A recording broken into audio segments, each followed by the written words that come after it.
ನಮಸ್ಕಾರ. ನಮ್ಮ ನಂಬಿಕೆಯ ವೀಕ್ಷಕರಿಗೆ ಪ್ರೀತಿಯ ಸ್ವಾಗತ. ನಾನು ಶ್ವೇತಾ ದಾವಣಗೆರೆ. ವೀಕ್ಷಕರೇ, ಎಂದಿನಂತೆ ಇವತ್ತು ಕೂಡ ನಮ್ಮ ಜೊತೆಗಿದ್ದಾರೆ ಉಪಾಸನಾ ಫೌಂಡೇಶನ್ನ ಸದ್ಗುರು ಶ್ರೀ ಅವರು. ಅವ್ರನ್ನ ಕಾರ್ಯಕ್ರಮಕ್ಕೆ ಸ್ವಾಗತ ಮಾಡೋಣ. ಗುರುಗಳೇ ನಮಸ್ಕಾರ, ಕಾರ್ಯಕ್ರಮಕ್ಕೆ ಸ್ವಾಗತ. ಗುರುಗಳೇ, ಆತ್ಮ ಸಾಕ್ಷಾತ್ಕಾರಕ್ಕೆ ಸಂಬಂಧಪಟ್ಟಂತೆ ಸಾಕಷ್ಟು ವಿಶೇಷವಾಗಿರುವಂತಹ ವಿಚಾರಗಳನ್ನು ಬಹಳ ಸರಳವಾಗಿ ಎಲ್ಲರಿಗೂ ಅರ್ಥವಾಗುವ ರೀತಿ ತಿಳಿಸ್ಕೊಟ್ರಿ.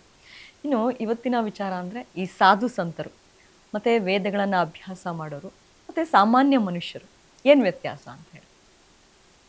ನೋಡಿ, ಮನುಷ್ಯರಂದಮೇಲೆ ಎಲ್ಲರೂ ಒಂದೇ.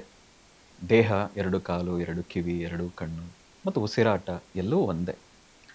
ಆದರೆ ಸಾಧು ಸಂತರಲ್ಲಿ ಯೋಚನೆ ಮಾಡುವ ವಿಧಾನ, ಬದುಕುವ ರೀತಿ ವ್ಯತ್ಯಾಸ ಆಗಿರ್ತದೆ. ನಾವು ಸಾಮಾನ್ಯವಾಗಿ ಹೇಳ್ತಾರೆ ನಮ್ಮ ಹಿರಿಯರು, ಷಡಾತ್ಮ ಅಂತ ಕರೀತಾರೆ. ಹಸಿವು, ಬಾಯಾರಿಕೆ, ಮೈಥುನ, ನಿದ್ದೆ ಇದು ಪ್ರತಿಯೊಬ್ಬರಲ್ಲೂ ಸಹಜವಾದದ್ದು. ಮನುಷ್ಯ ಕೇವಲ ಇದರಲ್ಲೇ ಬದುಕ್ತಾ ಇರ್ತಾನೆ. ಹಾಗಾಗಿ ತಂತ್ರದಲ್ಲಿ ಅದನ್ನು ಪಶುಭಾವ ಅಂತ ಕರೀತಾರೆ. ಅಂದರೆ ಕೇವಲ ಊಟಕ್ಕೆ, ನಿದ್ದೆಗೆ, ಬಾಯಾರಿಕೆಗೆ, ತನ್ನ ಲೌಕಿಕ ಆಸೆಗಳಿಗೆ ಮಾತ್ರ ಬದುಕುತ್ತಾ ಇದ್ದರೆ ಅವನು ನನ್ನ ಷಡಾತ್ಮ ಅಂದರೆ ಸಾಮಾನ್ಯ ಜೀವನ ಅಂತ ಕರೀತಾರೆ. ಈ ಜೀವನವನ್ನು ಮೀರಿದ ಯೋಚನೆ, ಇದನ್ನು ಮೀರಿದ ಬದುಕುವ ರೀತಿಯನ್ನು ಯಾರು ರೂಢಿಸ್ಕೊಳ್ತಾರೋ ಅವರಿಗೆ ಸಾಧು ಸಂತರು, ಋಷಿಗಳು ಅಂತ ಕರೀತಾರೆ, ಯೋಗಿಗಳು ಅಂತ ಕರೀತಾರೆ. ಅವರ ಮಾಡುವ ಎಲ್ಲ ಯೋಚನೆ ಕೂಡ ಕೇವಲ ಇದಕ್ಕೆ ಸಂಬಂಧಪಟ್ಟಿರಲ್ಲ. ಇದನ್ನು ಮೀರಿದ ಯೋಚನೆ ಅಂದರೆ 4 ಜನಕ್ಕೆ ಉಪಯೋಗ ಆಗಬೇಕು, ಲೋಕಕ್ಕೆ ಉಪಯೋಗ ಆಗಬೇಕು, ಅದರ ಜೊತೆಗೆ ತನ್ನನ್ನು ತಾನು ಅರಿಬೇಕು ಅನ್ನುವ ಕಡೆಗೆ ಅವನು ಹೋಗ್ತಾ ಇರ್ತಾನೆ. ಅದೇ ವ್ಯತ್ಯಾಸ. ಇನ್ನು ಮನುಷ್ಯತ್ವ ಅಂದ್ರೇನು? ಎಲ್ಲ ಮನುಷ್ಯರು ಕೂಡ ಅದನ್ನು ಪಾಲಿಸಲೇಬೇಕಾ? ನೋಡಿ, ಬೇಂದ್ರೇನೋ ಒಂದು ಮಾತು ಹೇಳ್ತಾರೆ, ನಾವು ಮನುಷ್ಯರಾಗಿ ಹುಟ್ಟಿಲ್ಲ, ಮನುಷ್ಯರಾಗ್ಲಿಕ್ಕೆ ಹುಟ್ಟಿದೀವಿ ಅಂತ. ಏನಾದರೂ ಒಳ್ಳೆ ಕೆಲಸ ಮಾಡಿಬಿಟ್ರೆ ಅವನಿಗೆ ಇವನು ದೇವ್ರ ಥರನಪ್ಪ ಅಂತ ಹೇಳ್ತಾರೆ. ಆ್ಯಕ್ಚುಲಿ ನಿಜ ಹೇಳೋದಿದ್ರೆ ಮನುಷ್ಯನ ಲಕ್ಷಣ ಅದು. ನಾನು ಪದೇ ಪದೇ ಹೇಳ್ತೀನಿ, ನಾವು ತಂತ್ರದಲ್ಲೂ ಅದಿದೆ. ನಾನು ಮೊದಲೇ ಹೇಳಿದಾಗೆ ಇದು ಪಶುಭಾವ, ಸ್ವಾರ್ಥಕ್ಕೆ ಬದುಕೋದು, ಲೌಕಿಕ ತನ್ನ ಆಸೆಗಳಿಗೆ ಮಾತ್ರ ಬದುಕ್ತಾನಲ್ಲ, ಅವನನ್ನೇ ಪಶುಭಾವ, ಪಶುತ್ವದಲ್ಲಿ ಬದುಕ್ತಾ ಇದ್ದಾನೆ ಅಂತ. ನಾವು ಮನುಷ್ಯತ್ವಕ್ಕೆ ಬರಬೇಕು, ಮನುಷ್ಯ ಭಾವಕ್ಕೆ ಬರಬೇಕು. ಮನುಷ್ಯ ಭಾವ ಅಂದ್ರೇನು? ತಾನೂ ಬದುಕಬೇಕು, ತನ್ನಂತೆ ಬೇರೆಯವರು ಬದುಕಬೇಕು. ತಾನು ಹೇಗೆ ಬದುಕ್ತಾ ಇದ್ದೀನೋ 4 ಜನ ಹಾಗೆ ಬದುಕಬೇಕು. ನನಗೆ ಏನು ಬೇಡವೋ, ನನಗೆ ಯಾರು ಏನನ್ನು ಉಂಟು ಮಾಡಬಾರದು, ಅಂದರೆ ನನಗೆ ಯಾರು ಕೆಡಕು ಉಂಟು ಮಾಡೋದಿದ್ರೆ ನಾನು ಸಹಿಸಲ್ಲ ತಾನೆ. ಹಾಗೆ ನಾನು ಬೇರೆಯವರು ಕೆಡಕನ್ನು ಮಾಡಬಾರದು. ಇದು ಮನುಷ್ಯತ್ವ. ನನ್ನನ್ನು ಎಲ್ಲರೂ ಪ್ರೀತಿಸ್ಲಿ ಅಂತ ನಾನು ಬಯಸೋದಿದ್ರೆ ಅರ್ಥ ಏನು? ನಾನು ಅವರನ್ನು ಹಾಗೆ ಪ್ರೀತಿಸಬೇಕು ಅಂತ. ಇದು ಮನುಷ್ಯತ್ವನ ಲಕ್ಷಣ. ಇದು ದೈವತ್ವದ ಲಕ್ಷಣ ಅಲ್ಲ, ಸಹಜವಾದ ಪ್ರಕ್ರಿಯೆ ಇದು. ಇದು ಮನುಷ್ಯನಾಗ್ಲಿಕ್ಕಿರುವಂಥ ಗುಣಗಳು. ಹಾಗಾಗಿ ಪ್ರತಿಯೊಬ್ಬರು ಈ ಮನುಷ್ಯ ಭಾವದಲ್ಲಿ, ಮನುಷ್ಯತ್ವದಲ್ಲಿ ಬದುಕಲೇಬೇಕು. ಖಂಡಿತ ಗುರುಗಳೇ. ಇನ್ನು ನನ್ನತನ ಅನ್ನುವಂಥದ್ದಿದೆಯಲ್ಲ, ಹಾಗಂದ್ರೆ ಏನು ಮತ್ತೆ ಆತ್ಮಸಾಕ್ಷಿ ಅಂದ್ರೆ ಏನು ಅಂತ? ನೋಡಿ, ನನ್ನತನ, ನಾನು ಹುಟ್ಟಿದಕ್ಕೆ ಒಂದಷ್ಟು ಕಾರಣಗಳಿದೆ. ಅದಕ್ಕೆ ತಕ್ಕಂತೆ ನಾನು ನನ್ನ ಜೀವನವನ್ನು ರೂಢಿಸ್ಕೊಳ್ತೀನಿ. ಹಾಗೆ ರೂಢಿಸ್ಕೊಂಡು ಬದುಕ್ತಾ ಇರೋದೇ ನನ್ನತನ. ಆದರೆ ನಾವೆಲ್ಲ ಹೇಗೆ ಬದುಕ್ತೀವಿ? ಅವನು ಕಾರು ತಗೊಂಡಿದ್ದಾನೆ, ನಾನು ಕಾರು ತಗೋಬೇಕು. ನನಗೆ ಅವಶ್ಯಕತೆ ಇಲ್ಲ, ಆದರೂ ನಾನು ಕಾರು ತಗೋಬೇಕು. ಇದು ನನ್ನತನ ಅಲ್ಲ. ನಾನು ಇದನ್ನು ಓದಲಿಕ್ಕೆ ಅರ್ಹನಾಗಿದ್ದೀನಿ, ಆದರೆ ನಾವು ಅದನ್ನು ಮಾಡಲ್ಲ. ಅವ್ರು ಯಾರೋ ಅದನ್ನು ಓದಿದ ಕಾರಣಕ್ಕೆ ಇಷ್ಟು ಕೋಟಿ ಸಂಪಾದನೆ ಮಾಡ್ತಾ ಇದ್ದಾರೆ, ಹಾಗಾಗಿ ನಾನು ಅದನ್ನೇ ಓದಬೇಕು ಅಥವಾ ನನ್ನ ಮಕ್ಕಳು ಅದನ್ನೇ ಓದಬೇಕು. ಇದು ನನ್ನತನ ಅಲ್ಲ. ನನ್ನತನ ಅಂದರೆ ನನ್ನ ಶಕ್ತಿ, ನನ್ನ ಬುದ್ಧಿ, ನನ್ನ ವ್ಯಕ್ತಿತ್ವ ಅಂತ ಒಂದಿದೆ. ಅದಕ್ಕೆ ತಕ್ಕಂತೆ ನಾವು ರೂಪುಕೊಳ್ತಾ ಹೋಗಬೇಕು. ಅವ್ರು ಹಾಗೆ ಬದುಕ್ತಾ ಇದ್ದಾರೆ, ಹಾಗಾಗಿ ನಾನು ಹಾಗೆ ಬದುಕ್ತೀನಿ ಅನ್ನೋದೇನಿದೆ, ಇದು ನನ್ನತನವನ್ನು ಬಿಡುವಂಥದ್ದು, ಸ್ವಂತಿಕೆಯನ್ನು ಬಿಡುವುದು ಅಂತ ಹೇಳ್ತಾರೆ. ಅದಕ್ಕೆ ಕೃಷ್ಣ ಕೂಡ ಹೇಳೋದು, ಸ್ವಧರ್ಮೇ ನಿಧನ ಶ್ರೇಯ. ನಿನ್ನ ಧರ್ಮ ಅಂದರೆ ನೀನು ಹೇಗೆ ಬದುಕಬೇಕು, ಪತಿಯಾಗೆ ಹೇಗಿರಬೇಕು, ಮಗನಾಗಿ ಹೇಗಿರಬೇಕು, ನಿನ್ನದೇ ಕೆಲಸದಲ್ಲಿ ನೀನು ಹೇಗಿರಬೇಕು ಅನ್ನುವ ವ್ಯಕ್ತಿತ್ವ ನಿನ್ನದೊಂದಿದೆ. ಅದಕ್ಕೆ ತಕ್ಕಂತೆ ಬದುಕು, ಅದಕ್ಕೆ ರೂಪುಗೊಳ್ತಾ ಹೋಗು. ಬೇರೆಯವರು ಹಾಗೆ ಬದುಕ್ತಾ ಇದ್ದಾರೆ, ಬೇರೆಯವರು ಹಾಗೆ ನಡ್ಕೊಳ್ತಾ ಇದ್ದಾರೆ, ಬೇರೆಯವರು ಹೀಗಿದ್ದಾರೆ ಅನ್ನೋಕ್ಕೋಸ್ಕರ ಅದಕ್ಕೆ ತಕ್ಕಂತೆ ನೀನು ಪಾಲನೆ ಮಾಡಬೇಡ ಅಂತ. ಇದು ನನ್ನತನವನ್ನು ಬಿಟ್ಕೊಡೋದು ಅಂತ ಅರ್ಥ. ಇನ್ನು ಆತ್ಮಸಾಕ್ಷಿ ಅಂದ್ರೇನು ಗುರುಗಳೇ? ಹೀಗೆ ಬದುಕಬೇಕಾದ್ರೆ ಒಂದು ಆತ್ಮಸಾಕ್ಷಿ ಅನ್ನೋದು ಅಂದರೆ ಅಂತಃಕರಣ ಅಂತ ಕರಿತೀವಿ. ನೋಡಿ, ತುಂಬ ಸರಿ ಮನಸ್ಸಿಗೆ ನಾವು ಆತ್ಮ ಅಂತ ಕರಿತೀವಿ. ತುಂಬ ಸರಿ. ಯಾಕೆ ಅಂದರೆ ಅದು ಆತ್ಮದ ಪ್ರತಿನಿಧಿಯಾಗಿ ಅಲ್ಲಲ್ಲಿ ಅದು ಕೆಲಸ ಮಾಡೋದ್ರಿಂದಾಗಿ ಮನಸ್ಸನ್ನೇ ಆತ್ಮ ಅಂತ ಕರಿತೀವಿ ಸಮ್ ಟೈಮ್, ಕೆಲವು ಜಾಗಗಳಲ್ಲಿ. ಹಾಗಾಗಿ ಆತ್ಮಸಾಕ್ಷಿ ಅಂದರೆ ಆತ್ಮ ಏನನ್ನೂ ಹೇಳಲ್ಲ, ಆದರೆ ಆತ್ಮಸಾಕ್ಷಿ ಅಂದರೆ ಆತ್ಮಕ್ಕೆ ಸಾಕ್ಷಿಯಾಗಿ ನಿಂತಿರೋದು ಮನಸ್ಸು. ಆ ಮನಸ್ಸು ಹೇಳ್ತದೆ, ನೀನು ಹೀಗೆ ಬದುಕ್ತಾ ಇರೋದು ಸರಿಯಲ್ಲ. ಯಾಕೆಂದರೆ ನಿನ್ನ ಆತ್ಮ ಅಂದರೆ ನಿನ್ನ ಕಾರಣ ಇದಲ್ಲ, ನೀನು ಕಾರಣ ಜನ್ಮ. ಪ್ರತಿಯೊಬ್ಬರ ಕಾರಣ ಜನ್ಮರು. ನೀನು ಈ ಕಾರಣಕ್ಕಾಗಿ ಹುಟ್ಟಿದೀಯ, ಈ ಕಾರಣಕ್ಕಾಗಿ ಈ ಕೆಲಸ ಮಾಡ್ತಾ ಇದ್ದೀಯ. ಆದರೆ ಈಗ ನೀನು ಅದನ್ನು ಬಿಟ್ಟು ಹೊರಗಿನ ಕೆಲಸ ಮಾಡ್ತಾ ಇದ್ದೀಯ. ಹೀಗೆ ಮಾಡಬೇಕಾದ್ರೆ ಆತ್ಮಸಾಕ್ಷಿ ಹೇಳುತ್ತದೆ, ನೀನು ತಪ್ಪು ಮಾಡ್ತಾ ಇದೀಯ, ಬೇರೆಯವರಿಗೆ ಮೋಸ ಮಾಡ್ತಾ ಇದೀಯ, ಬೇರೆಯವರಿಗೆ ತೊಂದರೆ ಕೊಡ್ತಾ ಇದೀಯ, ನಿನ್ನಗೆ ನೀನೇ ತೊಂದರೆ ಕೊಟ್ಟುಕೊಳ್ತಾ ಇದೀಯ, ಇದು ನೀನಲ್ಲ, ಹೀಗೆ ಬದುಕ್ಲಿಕ್ಕೆ ನೀನು ಬಂದಿಲ್ಲ ಅಂತ ತನ್ನದೇ ಆತ್ಮ ಮನಸ್ಸಿನ ಮೂಲಕ ಮಾತಾಡಿಸ್ತಾ ಹೋಗ್ತದೆ. ಆ ಅಂತಃಕರಣ ಏನಿದೆ ಅದು ಮಾತಾಡಕ್ಕೆ ಶುರು ಮಾಡ್ತದೆ, ಅದೇ ಆತ್ಮಸಾಕ್ಷಿ. ಆ ಆತ್ಮಸಾಕ್ಷಿಯ ಕಡೆಗೆ ನಾವು ಕಿವಿ ಕೊಡಬೇಕು. ಈ ಫಾಸ್ಟ್ ಲೈಫಲ್ಲಿ ಏನಾಗ್ಬಿಟ್ಟಿದೆ, ಸುಮ್ಮನೆ ಓಡ್ತಾ ಇದ್ದೀವಿ ನಾವು. ಸುಮ್ಮನೆ ಓಡಬೇಕಾದ್ರೆ ಆತ್ಮಸಾಕ್ಷಿಯ ಮಾತು ಕಿವಿಗೆ ಬೀಳಲ್ಲ. ಹೊರಗಿನ ಮಾತುಗಳ ಕಿವಿಗೆ ಬೀಳ್ತವೆ, ಸೋಷಿಯಲ್ ಮೀಡಿಯಾದ ಮಾತುಗಳ ಕಿವಿಗೆ ಬೀಳ್ತದೆ. ಆದರೆ ನಮ್ಮದೇ ಆತ್ಮಸಾಕ್ಷಿಯ ಮಾತು, ಅಂತಃಕರಣದ ಮಾತು ನಮಗೆ ಕಿವಿಗೆ ಬೀಳಲ್ಲ. ಅದಕ್ಕೆ ನಮ್ಮ ಹಿರಿಯರು ಏನು ಹೇಳ್ತಾರೆ, ಸುಮ್ಮನೆ ಓಡಬೇಡ, ಅಲ್ಲಲ್ಲಿ ಸ್ವಲ್ಪ ನಿಂತ್ಕೋ, ನಿನ್ನನ್ನು ನೀನು ನೋಡ್ಕೋ, ನಾನು ಸರಿ ಇದ್ದೀನ. ಅದಕ್ಕೆ ಹಿರಿಯರು ಹೇಳೋದು ಸಿಂಹಾವಲೋಕನ ಅಂತ. ಒಂದ್ಸರಿ ಹಿಂದೆ ತಿರುಗಿಬಿಟ್ಟು ನಾನು ಬಂದಿದ್ದು ಸರಿಯಾಗಿದೆಯಾ, ನಾನು ಸರಿಯಾಗಿ ನಡೀತಾ ಇದ್ದೀನ, ಸರಿಯಾಗಿ ನಡ್ಕೊಳ್ತಾ ಇದ್ದೀನ, ಸರಿಯಾಗಿ ಮಾತಾಡ್ತಾ ಇದ್ದೀನ, ನನ್ನ ವ್ಯಕ್ತಿತ್ವ ಸರಿಯಾಗಿ ಇಟ್ಕೊಂಡಿದ್ದೀನ ಅಂತ ಅಲ್ಲಲ್ಲಿ ನಿಂತ್ಕೊಂಡು ಸಿಂಹಾವಲೋಕನ ಮಾಡ್ಕೋ, ನಿನ್ನನ್ನು ನೀನು ನೋಡ್ಕೋ ಅಂತ. ಇವತ್ತಿನ ದಿನಗಳಲ್ಲಿ ಆ ಮಾತು ಬಹಳನೇ ಓಡ್ತಾ ಇದೆ ಅನ್ಬೋದು ಸೋಷಿಯಲ್ ಮೀಡಿಯಾದಲ್ಲಿ.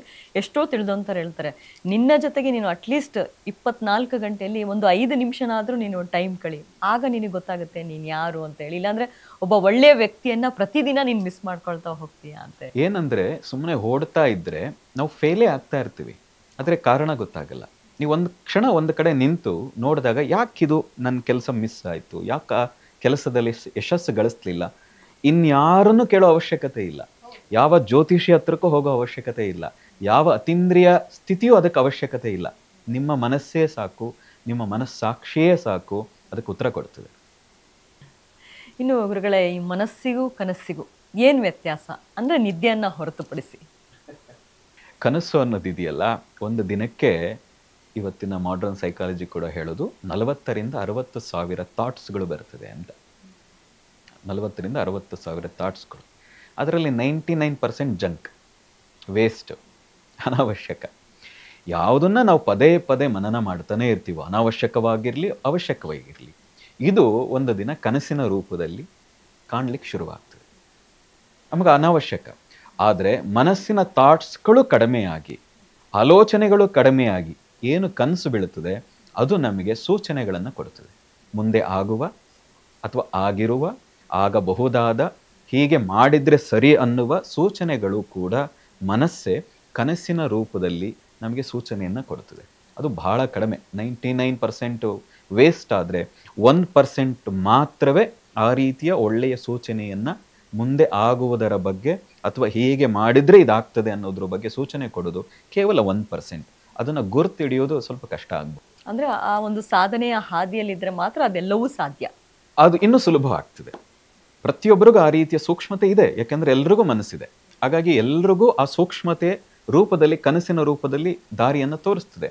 ಆದರೆ ಎಲ್ಲ ಸಹಜವಾದ ಕಸಗಳ ನಡುವೆ ಒಂದು ಮಾಣಿಕ್ಯ ಬಿದ್ದರೂ ಕೂಡ ಅದನ್ನು ಕಸ ಅಂತ ಹೇಗೆ ಭಾವಿಸ್ತೀವೋ, 99% ಕನಸುಗಳು ವ್ಯರ್ಥವಾಗಿರೋದ್ರಿಂದ, ಬೇಡದೇ ಇರೋದ್ರಿಂದ ಆ 1% ನಮಗೆ ಬೇಕಾದ ಕನಸು ಕೂಡ, ಮನಸ್ಸು ತೋರಿಸಿದ ಸೂಚನೆಯನ್ನು ಕೂಡ ನಾವು ಇಗ್ನೋರ್ ಮಾಡಿಬಿಡ್ತೀವಿ.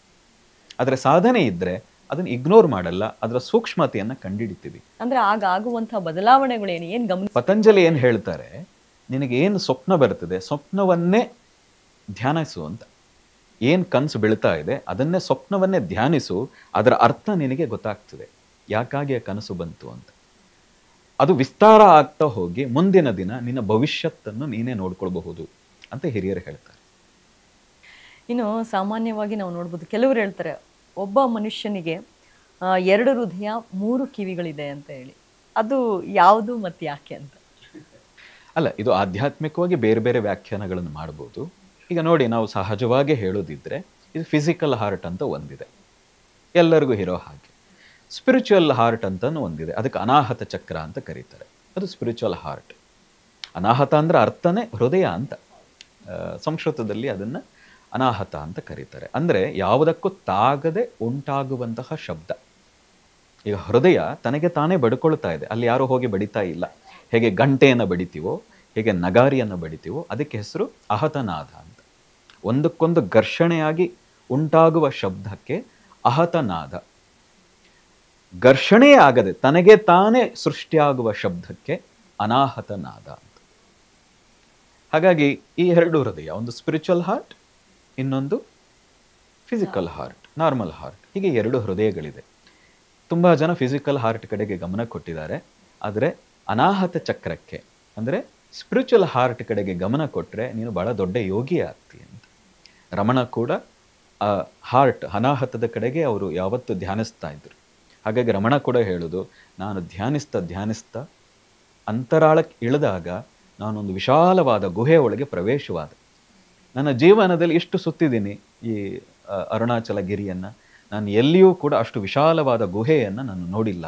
ಅಷ್ಟು ವಿಶಾಲವಾದ ಗುಹೆ, ನೂರಾರು ಜನ ಋಷಿಗಳಲ್ಲಿ ತಪಸ್ಸನ್ನು ಮಾಡ್ತಾ ಇದ್ರು, ದಿವ್ಯವಾದ ಬೆಳಕು ಆ ಗುಹೆಯನ್ನು ಆವರಿಸ್ಕೊಂಡಿತ್ತು ಅಂತ ರಮಣ ಹೇಳುವಂಥ ಮಾತು. ಅಂದರೆ ಅನಾಹತಕ್ಕೆ, ಅಲ್ಲಿಗೆ ಧ್ಯಾನಕ್ಕೆ ಅಂತ ವಿಶೇಷವಾದಂಥ ಸ್ಥಾನ ಇದೆ. ಅದನ್ನು ಒಂದು ರೀತಿ ಕಿವಿ ಅಂತಲೇ ಭಾವಿಸಬಹುದು. ಅಲ್ಲಿ ನಿಮ್ಮ ಮನಸ್ಸು ನಿಲ್ಲಿಸಿದಾಗ ಶುದ್ಧವಾದ ಪ್ರೀತಿ, ಡಿವೈನ್ ಲವ್ ಅಂತ ಏನು ಕರೀತಾರೆ, ಆ ವ್ಯಕ್ತಿತ್ವ ರೂಪುಗೊಳ್ಳಲಿಕ್ಕೆ, ಶುದ್ಧವಾದ ಮಾತನ್ನು ಕೇಳಿಸ್ಕೊಳ್ಳಿಕ್ಕೆ, ಪ್ರೀತಿಯ ವಾಕ್ಯಗಳನ್ನು ಕೇಳಿಸ್ಕೊಳ್ಳಿಕ್ಕೆ ಅದು ಕೂಡ ನಿಮ್ಗೆ ಸಹಾಯ ಆಗ್ತದೆ. ಬಹಳ ಅರ್ಥಪೂರ್ಣವಾಗಿ ಹೇಳಿದ್ರಿ ಗುರುಗಳೇ. ಇನ್ನು ಮನಸ್ಸಿನ ಮೂಲ ಯಾವುದು? ದೇಹ ಮತ್ತು ಆತ್ಮದ ಹಿಡಿತವೇ ಮನಸ್ಸ, ಅಥವಾ ಮನಸ್ಸೇ ಕರ್ಮ ಸಾಕ್ಷಿನ ಅಂತ? ಮನಸ್ಸೇ ಕರ್ಮ ಸಾಕ್ಷಿ, ಅದನ್ನೇ ನಾವು ಸೂಕ್ಷ್ಮ ಶರೀರ ಅಂತ ಕರಿತೀವಿ. ಆದರೆ ಎಲ್ಲಿವರೆಗೆ ಆತ್ಮವನ್ನ ಆ ಸೂಕ್ಷ್ಮ ಶರೀರ ಮನಸ್ಸು ಬಂಧಿಸಿದೆಯೋ ಅಲ್ಲಿವರೆಗೆ ಮೋಕ್ಷ ಇಲ್ಲ. ಮೋಕ್ಷ ಅಂದ್ರೆ ಅರ್ಥನೇ ಮನೋಲಯ ಅಂತ.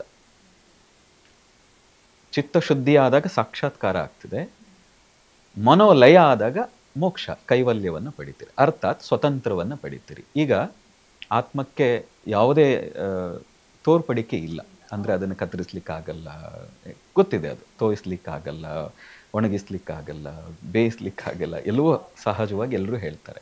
ಆದರೆ ಅದಕ್ಕೆ ನೋವು ಉಂಟು ಮಾಡಬಹುದಾ ಅಂದರೆ ಮನಸ್ಸಿನ ಮೂಲಕ ಮಾಡ್ಬೋದು. ಸ್ವಯಂ ಅದಕ್ಕೆ ನೋವು ಇಲ್ಲ, ಆದರೆ ಮನಸ್ಸಿಗೆ ನೋವು ಕೊಟ್ಟರೆ ಆತ್ಮಕ್ಕೆ ನೋವು ಆದ ಹಾಗೇನೆ.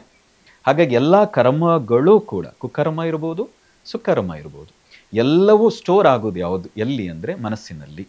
ಆ ಮನಸ್ಸನ್ನೇ ಸೂಕ್ಷ್ಮ ಶರೀರ ಅಂತ ಕರಿತೀವಿ.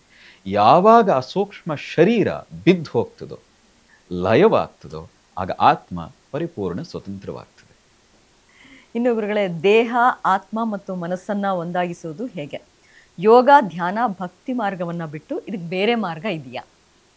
ತುಂಬಾ ಮಾರ್ಗಗಳಿದೆ. ಆ ತುಂಬಾ ಮಾರ್ಗ ತಂತ್ರವೂ ಇದೆ. ಎಲ್ಲ ಮಾರ್ಗಗಳು ಅಲ್ಟಿಮೇಟ್ ಚಿತ್ತಶುದ್ಧಿ, ಮನಸ್ಸಿನ ಶುದ್ಧಿ ಮತ್ತು ಆತ್ಮ ಸಾಕ್ಷಾತ್ಕಾರ ಕಡೆಗೆ. ಮನಸ್ಸು, ದೇಹ, ಆತ್ಮ ಎಲ್ಲವೂ ಒಟ್ಟಿಗೆ ಇದೆ, ಆದರೆ ಅದು ಚಂಚಲವಾಗಿದೆ, ಹರಿದು ಹಂಚು ಹೋಗ್ಬಿಟ್ಟಿದೆ ಅಷ್ಟೇ. ನೀವು ಕಣ್ಣು ಮುಚ್ಚಿದ ತಕ್ಷಣ ಮೊದಲೇ ಹೇಳಿದಾಗೆ 1000 ಥಾಟ್ಸ್ಗಳು ಬರ್ತದೆ. ಅರ್ಥಾತ್ ಅಲ್ಲಿ ಅಷ್ಟೂ ಜಾಗಗಳಿಗೆ ನಮ್ಮ ಶಕ್ತಿ ಹರಿದು ಹಂಚು ಹೋಗ್ಬಿಟ್ಟಿದೆ ಅಂತ. ಯಾವಾಗ 1000 ಥಾಟ್ಸ್ಗಳಿಂದ 10 ಥಾಟ್ಸ್ಗೆ, 10 ಥಾಟ್ಸಿಂದ 1 ಥಾಟ್ಸ್ಗೆ ಬರ್ತದೆ ಮನಸ್ಸು, ಆಗ ಈ ಎಲ್ಲೂ ಏಕತ್ರಿತಗೊಳ್ಳುತ್ತದೆ. ದೇಹ, ಮನಸ್ಸು, ಆತ್ಮ ಏಕತ್ರಿತಗೊಳ್ಳುತ್ತದೆ. ಆಗ ದಿವ್ಯತೆಯನ್ನು ಅನುಭವಿಸ್ತೀರಿ. ದೇಹ ಇದ್ದೂ ಕೂಡ ಆ ಮೋಕ್ಷದ ಅಪರಿಮಿತವಾದ ಆನಂದದ ಸ್ಥಿತಿಯನ್ನು ಹೊಂದುತ್ತೀರಿ. ಇನ್ನು ಕೊನೆಯದಾಗಿ ಗುರುಗಳೇ, ಈ ಮನುಷ್ಯನಿಂದ ಈ ಸೃಷ್ಟಿ ಸ್ಥಿತಿಯ ರಹಸ್ಯ ಅರಿಯೋದಕ್ಕೆ ಸಾಧ್ಯನಾ ಅಂತ? ಯಾವಾಗ ತನ್ನನ್ನು ತಾನು ಯಾರು ಅಂತ ಅರ್ಥ ಮಾಡ್ಕೊಳ್ತಾನೋ ಆಗ ಎಲ್ಲದರ ರಹಸ್ಯ ತನಗೆ ತಾನೇ ಬಿಟ್ಕೊಳ್ಳೋಕೆ ಶುರುವಾಗ್ತದೆ. ತಾನು ಯಾರು ಅನ್ನುವ ಅರಿವಿದೆಯಲ್ಲ, ಅದು ಆದಾಗಲೇ ಸೃಷ್ಟಿಯ ಮೂಲಕ್ಕೆ ಹೋದ ಅಂತ ಅರ್ಥ. ಹಾಗಾಗಿ ಸೃಷ್ಟಿ ಯಾಕಾಯಿತು, ಹೇಗಾಯಿತು, ಎಲ್ಲಾಯಿತು, ಅದರ ಅಪರಿಮಿತವಾದ ಶಕ್ತಿ ಏನು, ಪರಮಶಕ್ತಿ ಹೇಗೆ ಕೆಲಸ ಮಾಡ್ತದೆ ಅನ್ನುವುದರ ಗೋಚರ ಕ್ಷಣ ಕ್ಷಣಕ್ಕೂ ಆಗ್ಲಿಕ್ಕೆ ಶುರುವಾಗ್ತದೆ. ಮತ್ತು ಒಂದೇ ದಿನದಲ್ಲಿ ಆಗಲ್ಲ. ಅವನ ಪಕ್ವತೆ ಆಧಾರದ ಮೇಲೆ, ಸಾಕ್ಷಾತ್ಕಾರ ಹೊಂದಿದ ಪಕ್ವತೆ ಆಧಾರದ ಮೇಲೆ ಅದರ ರಹಸ್ಯಗಳು ಎಲ್ಲೆಲ್ಲಿ ಅವನ ಮನಸ್ಸನ್ನು ನಿಲ್ಲಿಸ್ತಾನೋ ಅಲ್ಲಿ ರಹಸ್ಯ ತನಗೆ ತಾನೇ ಬಿಡುಗಡೆ ಆಗಕ್ಕೆ ಶುರುವಾಗ್ತದೆ. ಪತಂಜಲಿ ಕೂಡ ಅದನ್ನು ಹೇಳ್ತಾರೆ. ನೀವು ಸೂರ್ಯನ ಮೇಲೆ ಮನಸ್ಸನ್ನು ನಿಲ್ಲಿಸಿದ್ರೆ ಸಂಯಮ ಅನ್ನೋ ಶಬ್ದ ಬಳಸ್ತಾರೆ. ಧಾರಣ, ಧ್ಯಾನ, ಸಮಾಧಿ, ಈ ಮೂರನ್ನು ಅಂದರೆ ಮನಸ್ಸನ್ನು ಪರಿಪೂರ್ಣವಾಗಿ ಅರ್ಥರಹಿತವಾಗಿ, ಸೂರ್ಯ ಬೇರೆ ನಾನು ಬೇರೆ ಅನ್ನೋ ಭಾವಸ್ಥಿತಿ ಹೋಗಿ ಅಲ್ಲೇ ನಮ್ಮ ಮನಸ್ಸು ಪೂರ್ಣವಾಗಿ ಲೀನವಾಗುವ ರೀತಿಯ ಸ್ಥಿತಿಯನ್ನು ಸೂರ್ಯನ ಮೇಲೆ ನಿಲ್ಲಿಸಿದ್ರೆ ಇಡೀ ಖಗೋಳದ ರಹಸ್ಯ ಬಿಟ್ಕೊಳ್ತದೆ. ನೀವು ಯಾವುದೋ ಒಂದು ಶಕ್ತಿಯ ಮೇಲೆ ನಿಮ್ಮ ಮನಸ್ಸನ್ನು ಸಂಯಮಗೊಳಿಸಿದ್ರೆ ಆ ಇಡೀ ರಹಸ್ಯ ಗೊತ್ತಾಗ್ತದೆ. ಈ ರಹಸ್ಯ ತಿಳಿದ ಕಾರಣಕ್ಕೆ ಆಯುರ್ವೇದ ಇರಬಹುದು, ಖಗೋಳ ವಿಜ್ಞಾನ ಇರಬಹುದು, ಜ್ಯೋತಿಷ್ ಶಾಸ್ತ್ರ ಇರಬಹುದು, ಅಂತಹ ಮಹಾನ್ ವಿಜ್ಞಾನಗಳು ನಮ್ಮ ದೇಶದಲ್ಲಿ ಬರ್ಲಿಕ್ಕೆ ಸಾಧ್ಯ ಆಯಿತು. ಅರ್ಥಾತ್ ಸೃಷ್ಟಿಯ ಎಲ್ಲ ರಹಸ್ಯಗಳು ನಮಗೆ ಗೊತ್ತಾಗ್ತದೆ. ಅಂದ್ರೆ ಪ್ರಕೃತಿಯ ಜೊತೆಗೆ ನಿರಂತರವಾಗಿ ಒಡನಾಟ ಇರಬೇಕು ಅನ್ನುವಂಥದ್ದು ಮುಖ್ಯ. ನಾವೇ ಪ್ರಕೃತಿ ಆಗ್ತದೆ. ಆ ತಾಯಿಯ ಜೊತೆ ನಾವು ಯಾವಾಗ ಪೂರ್ಣವಾಗಿ ಶರಣ ಆಗ್ತೀವಿ, ಆಗ ಪ್ರಕೃತಿ ತನ್ನ ರಹಸ್ಯವನ್ನ ಹೇಗೆ ಸತ್ಯಕಾಮ ಜಾಬಾಲಗಳಿಗೆ ಬಿಟ್ಟುಕೊಡುತ್ತೋ, ಹೇಗೆ ಉಪಮನ್ಯುವಿಗೆ ಬಿಟ್ಟುಕೊಡುತ್ತೋ, ಹಾಗೆ ಆ ಸೃಷ್ಟಿಯ ರಹಸ್ಯವನ್ನ ಬಿಟ್ಕೊಡೋಕೆ ಶುರು ಮಾಡ್ತದೆ. ಅಹಂಕಾರ ಅಡ್ಡಿ ಉಂಟು ಮಾಡಿದೆ. ಸಾಕ್ಷಾತ್ಕಾರ ಅಂದ್ರೆ ಇದೆ, ಅಹಂಕಾರ ರಹಿತವಾದ ಸ್ಥಿತಿ. ಇನ್ನೂ ಸಿಂಪಲ್ ಆಗಿ ಹೇಳೋದಿದ್ರೆ, ಆ ಅಹಂಕಾರ ಬಿದ್ದು ಹೋದ್ರೆ, ಅಂದ್ರೆ ಮನಸ್ಸು ಬಿದ್ದು ಹೋದಾಗ, ಅಹಂಕಾರ ಬಿದ್ದಾಗ ನೀವು ಏನನ್ನ ನೋಡ್ತೀಯೋ ಆ ಎಲ್ಲ ರಹಸ್ಯಗಳು ನಿಮಗೆ ತನಗೆ ತಾನೇ ತಿಳಿತಾ ಹೋಗ್ತದೆ. ಬಹಳಷ್ಟು ಸರಳವಾಗಿ ಮತ್ತೆ ವಿವರವಾಗಿ ನಮ್ಮ ವೀಕ್ಷಕರಿಗೆ ತಿಳಿಸ್ಕೊಟ್ಟಿದ್ದೀರಾ ಅವರುಗಳೇ. ಧನ್ಯವಾದ ನಿಮಗೆ.